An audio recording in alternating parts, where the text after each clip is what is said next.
Royal protocol forbade love, but the alien princess took one look at him and hesitated. The diplomat's gambit commander Tessa Novak stared through the viewport of her diplomatic vessel at the approaching jewel-like planet of Avaloria. Its iridescent atmosphere swirled with pale lavender clouds, broken by patches of deep sapphire oceans and emerald continents. Final approach to Avalorian airspace, announced the ship's AI in its perpetually cheerful voice. Preparing diplomatic credentials for transmission, Tessa adjusted her dress uniform, a sleek black ensemble with silver piping that somehow always felt too stiff despite being custom-fitted. The Earth Diplomatic Corps emblem gleamed on her chest, right above the row of service medals she'd earned during the Proxima conflicts. "Remind me again why they sent a combat veteran instead of an actual diplomat," she muttered, more to herself than the AI. "According to mission briefing," the AI chirped, "the Avalorians respect military accomplishment above all diplomatic credentials. Your record on Proxima Centauri was deemed impressive even by their standards." Tessa sighed. "Great. And all I have to do is convince an alien princess not to marry one of her own kind but consider a political alliance with Earth instead. No pressure." Her ship shuddered as it entered the atmosphere, plasma trails flickering past the windows. The Avalorian capital city of Luminara came into view, a sprawling metropolis of crystal spires and flowering architecture that seemed to grow organically from the landscape rather than being built upon it. "Commander," the AI interjected, "incoming transmission from the Royal Observatory." A holographic display flickered to life, showing an Avalorian official with pale blue skin and a crown of bioluminescent tendrils, where hair would be on a human. Their eyes, 4 of them arranged in a diamond pattern, blinked in unison. "Earth vessel," they said, their voice melodic but formal.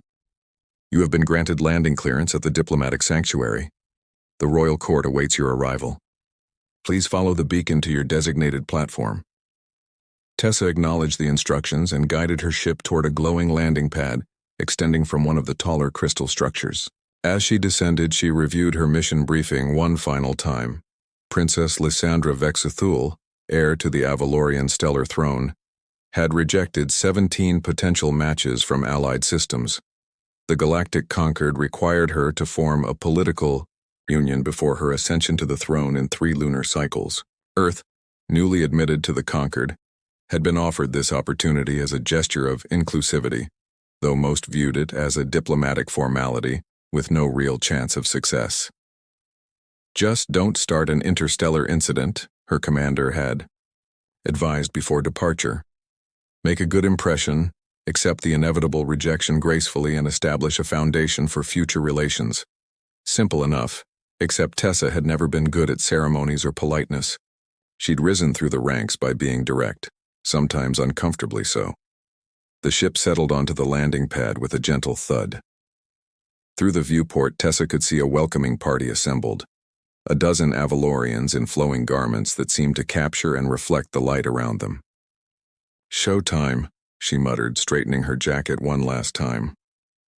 High Princess Lysandra Vexathul was not attending the welcoming ceremony. Instead, she stood on her private observatory balcony, watching the Earth vessel's descent through a crystalline magnification lens. "Your radiance," chided Royal Advisor Jorvasic from the doorway, his voice tinged with disapproval. "The human representative will be escorted to the Grand Hall within moments." Lysandra didn't turn around. "Then they can wait a few moments more. This is the 17th ritual greeting you have missed this cycle," Jorvasic continued. "The court ministers are beginning to talk." "Let them talk," Lysandra replied, finally turning to face her advisor. Unlike most Avalorians, whose skin tones ranged from pale blue to deep azure, Lysandra had inherited the rare violet hue of her maternal lineage. Her 4 eyes, capable of seeing into spectrums beyond human perception, narrowed slightly. "I've reviewed the diplomatic profile," she continued. "Commander Tessa Novak, decorated Earth military officer, veteran of the Proxima conflicts." A dismissive gesture sent ripples through the living fabric of her ceremonial attire. "Another warrior sent to impress me with tales of conquest. How tediously predictable," Jorvasik's tendrils pulsed with concern. The stellar throne cannot remain vacant, Your Radiance. The ancestral accords are clear. The ancestral accords were written before we discovered intelligent life beyond our system, Lysandra interrupted. Times change. Perhaps traditions should as well. Her advisor's expression shifted to one of diplomatic patience. Nevertheless, the human awaits. At minimum, protocol demands. Very well. Lysandra sighed dramatically. I will attend the formal introduction. But do not expect me to feign interest in yet another display of interstellar posturing. She swept past Jorvasik, her ceremonial robes trailing behind her like liquid starlight. As she moved through the palace corridors, bioluminescent flora responded to her presence, brightening as she passed. The grand hall of receiving was an architectural marvel, a vast chamber whose walls appeared to be made of solid light, constantly shifting in subtle patterns. Crystalline growths formed natural columns and the ceiling opened to the sky, currently displaying the afternoon's 3 moons in partial alignment.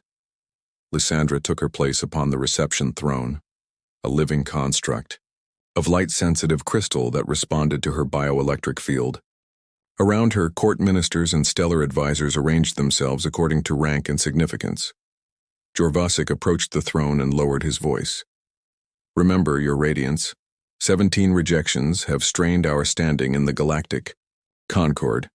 A diplomatic incident with Earth could what? Lysandra challenged.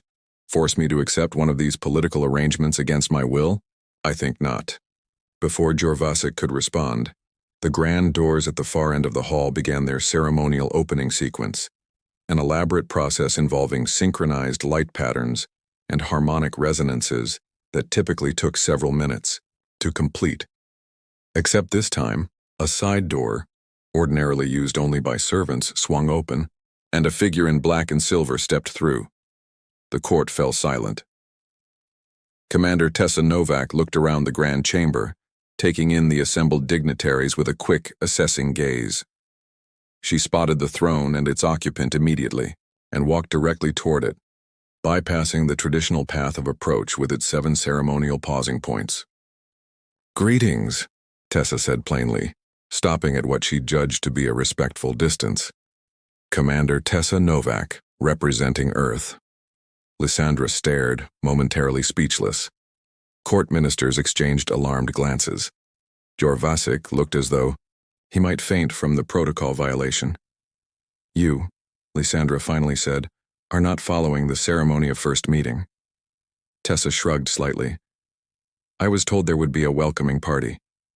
They seemed busy arguing about which color robes were appropriate, so I found my own way in. She glanced back at the still opening grand doors. That entrance was taking forever. A ripple of shocked murmurs spread through the court. Lysandra leaned forward on her throne, studying the human with newfound curiosity. Commander, she said, her voice carrying easily across the hall, are you aware that the last person who bypassed the path of approach was executed for their presumption? Tessa's expression remained calm. No, but I'm guessing that was a while ago, or your diplomatic reputation would be considerably worse. For 3 heartbeats, perfect silence held the grand hall in its grip. Then, astonishingly, Princess Lysandra laughed, a sound so rare that several younger court ministers had never heard it before. How refreshingly direct, she said, rising from her throne. Perhaps these diplomatic exchanges won't be entirely tedious after all.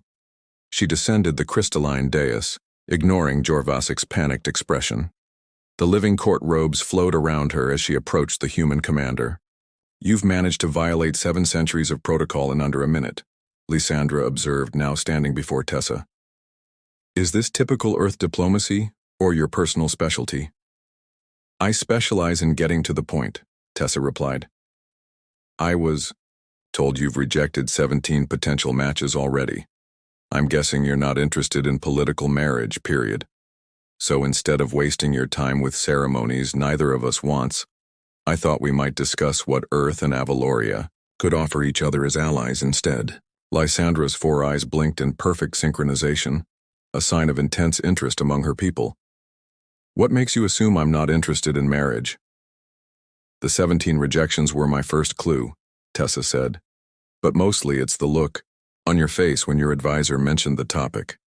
Same look I've seen on cornered soldiers. Someone looking for an escape route. For the first time in many cycles, Lysandra felt genuinely caught off guard. This human saw too much, understood, too quickly. "Walk with me, Commander," she said suddenly. "The royal gardens will be more suitable for candid discussion than this hall of perpetual scrutiny." She turned and headed toward a different exit, not waiting to see if Tessa would follow. Behind them, the court erupted into whispers. Jorvasik hurried after them. "Your Radiance, the formal reception isn't complete. The ceremonial exchange of, we'll wait," Lysandra finished firmly. "Official diplomatic functions will resume tomorrow. For now, I wish to speak with the human representative privately." As they passed through doorways that opened automatically, before the princess, Tessa remarked, "I'm guessing this isn't standard protocol either." Lysandra's bioluminescent tendrils pulsed with subtle amusement. "Not remotely. Which makes it the most interesting diplomatic meeting I've had in years." What neither of them yet realized was that this departure from protocol wasn't merely breaking tradition. It was the beginning of something that would ultimately challenge the very foundations of their worlds. Across the void, the royal gardens of Avaloria existed in a state between reality and dream, an evolutionary marvel that had developed alongside Avalorian consciousness over millennia. Bioluminescent plants responded to emotional states. Floating seed pods carried whispered conversations on gentle air currents, and crystalline trees absorbed and refracted stellar energy in patterns mathematically aligned with the ancient royal dynasties. For Tessa Novak, it was both beautiful and unsettling. "Your plants are watching us," she observed as a cluster of luminous bell-shaped flowers turned in unison to follow their passage. Princess Lysandra smiled faintly. "They're not merely watching. They're listening, learning, remembering." The royal gardens have witnessed every significant moment in Avalorian history for the past 12 millennia. "So much for a private conversation," Tessa remarked dryly. "Privacy is a very human concept," Lysandra replied, guiding them toward a secluded alcove formed by interwoven crystal branches. "On Avaloria, we understand that all things are connected. Information flows like water between vessels." They reached a small clearing where floating platforms of living crystal hovered at various heights. Lysandra gracefully stepped onto one, which adjusted to her weight immediately. She gestured for Tessa to do the same. Tessa hesitated only briefly before stepping onto another platform. It wobbled precariously for a moment before stabilizing. "The platforms respond to bioelectric patterns," Lysandra explained. "They're still learning yours." As they settled, the surrounding garden dimmed slightly, creating an atmosphere of quiet intimacy. In the distance, the 3 moons of Avaloria had aligned perfectly, casting triple shadows across the landscape. "So," Lysandra began, her 4 eyes studying Tessa intently, "you've already deduced that I have no interest in political marriage. What else do you think you know about me, Commander?" Tessa met the princess's gaze directly. "I know you're trapped, expected to uphold traditions you find restrictive. I know you're intelligent enough to see the flaws in your society's systems but bound by duty to maintain them." She paused. "And I suspect you're looking for a third option that doesn't involve either rejecting your responsibilities or surrendering your freedom." Lysandra's tendrils pulsed with surprise. "Remarkable. Are all humans so perceptive, or are you exceptional among your kind?" "I'm a soldier," Tessa replied simply. "Reading situations quickly keeps you alive on the battlefield. Yet they sent you as a diplomat. Earth doesn't have the luxury of perfect candidates. We're still newcomers to the Galactic conquered, barely 50 years since first contact. We adapt with what we have." Lysandra leaned forward slightly. "Tell me about Earth, not the diplomatic brief or cultural overview. Tell me something real." Tessa considered for a moment. "We're contradictory. We create extraordinary beauty and terrible destruction, often simultaneously. We dream bigger than our capabilities and then somehow exceed those capabilities anyway. She looked up at the alien sky. We spent thousands of years looking up at the stars, wondering if we were alone. When we finally learned we weren't, it changed everything and nothing at all. How so? We still fight, we still love. We still wonder what it all means. Tessa shrugged. We just do it on a bigger stage now. The garden responded to their conversation, the plants around them shifting in color from cool blues to warmer purples. Lysandra noticed this with interest. The garden finds you intriguing, she observed. It rarely responds this way to off-worlders. I'm flattered, Tessa said, though I'm not sure how I feel about plants having opinions about me. Lysandra laughed, that same unexpected sound from the throne room. You speak your mind freely. It's refreshing. Everyone here measures their words so carefully, weighing implications across 17 different cultural frameworks. Sounds exhausting? It is. Lysandra's expression grew serious. Now, Commander, what did you mean earlier about discussing what Earth and Avaloria might offer each other as allies? Before Tessa could answer, a high-pitched tone resonated through the garden. The plants reacted immediately, closing protective petals and dimming their luminescence. Lysandra stood, suddenly alert. That's the Royal Alert System. Her advisor, Jorvasik, appeared at the garden entrance, tendrils pulsing with agitation. Your Radiance! The Krelnar delegation has arrived unannounced in orbit. They're demanding an immediate audience. Tessa rose as well. Krelnar? A neighboring system, Lysandra explained quickly. Historically aggressive, though we've maintained an uneasy peace for 3 generations. She turned to Jorvasik. What is the nature of their delegation? War vessels, Your Radiance, 5 dreadnoughts and supporting craft. Lysandra's expression hardened. Not a diplomatic mission, then. They claim it is, Jorvasik continued. They say they've come with an ultimatum regarding... He glanced uncomfortably at Tessa. Regarding your pending marriage alliance, I... See? Lysandra's voice had become cool, regal. Inform them I will receive their envoy in the Hall of Stellar Negotiation.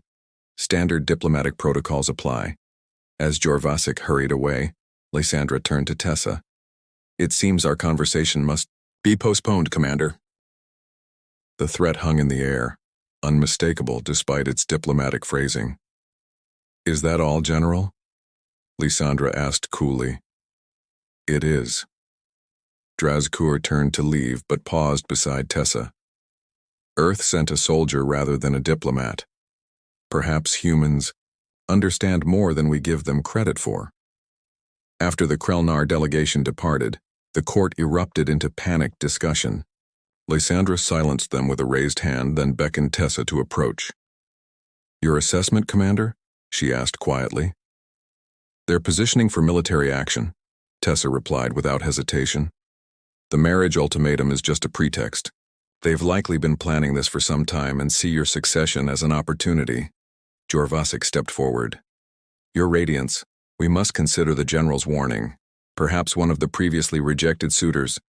No. Lysandra's response was firm. Capitulating to threats would set a dangerous precedent. Then what is your plan? The advisor pressed. Lysandra's 4 eyes shifted to Tessa. Commander Novak and I will continue our diplomatic discussions, in private. Hours later, in a secure chamber deep within the palace, Tessa and Lysandra pored over strategic displays showing Avalorian defensive capabilities and Krelnar fleet positions. Your defensive systems are impressive, Tessa noted, but they're designed for repelling small-scale incursions, not a full invasion force. We've been at peace too long, Lysandra admitted. Military readiness hasn't been a priority. Tessa nodded grimly. Earth faced similar challenges when we first joined the interstellar community. We learned the hard way that not everyone out here subscribes to peaceful coexistence. The Proxima conflicts, Lysandra said, recalling Tessa's service record. Yes, we were outgunned and outmaneuvered initially. Yet you prevailed. Tessa's expression darkened. At great cost. They worked in focused silence for a while, Tessa occasionally asking questions about Avalorian capabilities, or Krellnar tactics from previous encounters. As they worked, the initial formality between them gradually dissolved. "You're not what I expected," Lysandra said suddenly.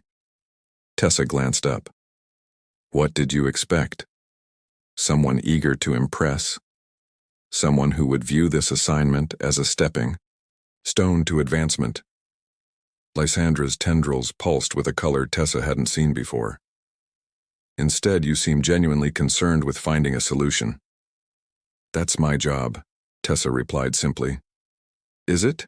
Your mission brief was to secure a political alliance through marriage negotiation, was it not?"